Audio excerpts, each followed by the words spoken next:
একটি গুরুত্বপূর্ণ প্রশ্ন এসেছে যে 2018 সালের মামলা কেন আমরা 2025 সালে এসে করছি। দেখেন, আমরা ইতিপূর্বে যখনই মামলা দায়ের করতে গিয়েছি আওয়ামী লীগের আমলে আমাদের কোনো মামলা গ্রহণ করা হয়নি।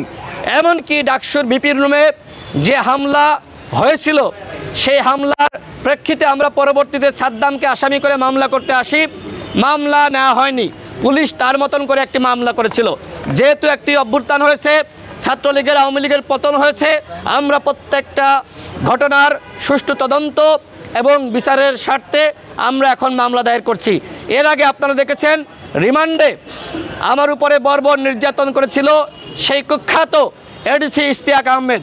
আমি আন্তর্জাতিক অপরাধ ট্রাইব্যুনালে বাদী হয়ে তার বিরুদ্ধে মামলা করেছি। আজকে আমি ভিসি আখতারুজ্জামান, প্রক্টর গোলাম রাব্বানী সহ জাহাঙ্গীর কবির নানক তাদের বিরুদ্ধে আজকে শাহবাগ থানায় বাদী হয়ে মামলা করেছি। এইভাবে আমাদের মামলা চলমান থাকবে।